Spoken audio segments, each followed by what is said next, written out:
ಭೋಗದೇವಿ, ಭೋಗದೇವಿ, ಏನು ಪತಿದೇವ? ಏನು ಮಾಡುತ್ತೀರಿ ಮನೆಯಲ್ಲಿ? ಮನೆಯಲ್ಲಿ ಶಿವಲಿಂಗದ ಪೂಜೆಯನ್ನು ಮಾಡ್ತಾ ಕೂತಿರುವೆನು ಸ್ವಾಮಿ. ಏನು ಭೋಗದೇವಿ, ಆ ಶಿವಲಿಂಗನ ಪೂಜೆಯನ್ನು ಮುಗಿಸಿಕೊಂಡು ಹೊರಗಡೆ ಬೇಗನೆ ಬಾರಿ ಭೋಗದೇವಿ. ಆಗಲಿ ಪತಿದೇವ.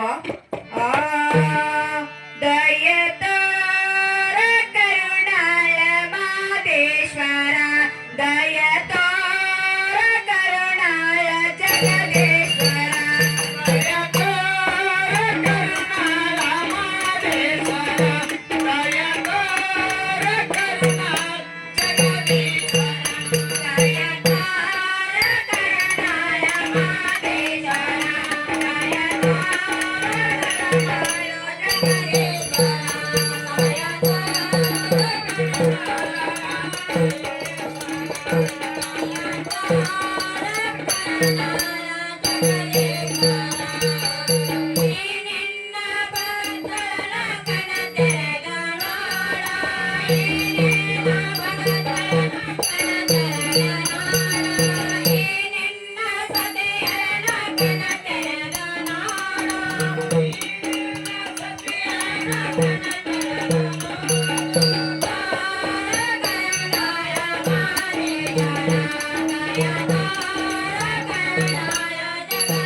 ನಮೋ ನಮ ಪತಿದೇವ, ತಮ್ಮ ಪಾದಕ್ಕೆ ವಂದನೆಗಳು.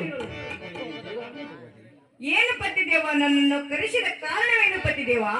ಏನು ಭೋಗದೇವಿ, ಈಗ ಈ ಕೂಶವನ್ನು ತೆಗೆದುಕೊಂಡು ಬಹು ಪ್ರೀತಿಯಿಂದ ಜೋಪಾನ ಮಾಡು ಭೋಗದೇವಿ.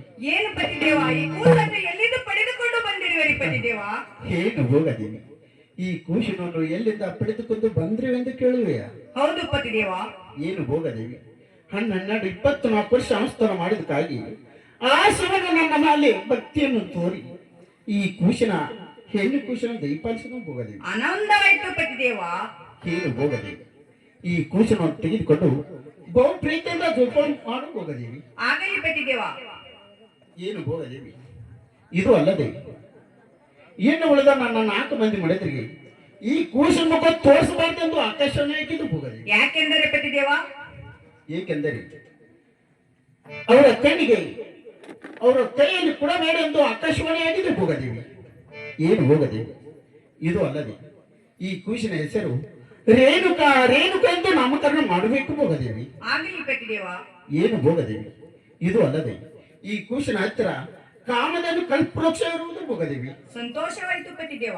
ಏನು ಭೋಗದೇವಿ, ಈ ಕೂಶನನ್ನು ತೆಗೆದುಕೊಂಡು ಮನೆಯಲ್ಲಿ ಜೋಪಾನ ಮಾಡುತ್ತಾ ಕುಳಿತುಕೋ. ಆಗಲಿ ಪತಿದೇವ, ಸಂತೋಷವಾಗಿ ಮನೆಯಲ್ಲಿ ಜೋಪಾನ ಮಾಡುತ್ತಾ ಕುಳಿತಿರ್ತೇನೆ ಪತಿದೇವ.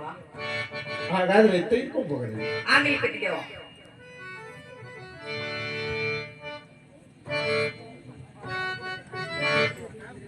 ಅಯ್ಯೋ ಶಿವ ಶಿವ ಶಂಕರ ಪರಮೇಶ್ವರ, ಹಸಿದು ಬಾಯಿಗೆ ಅನ್ನವನ್ನು ಹಾಕಿದಂತೆ ಆಯಿತು.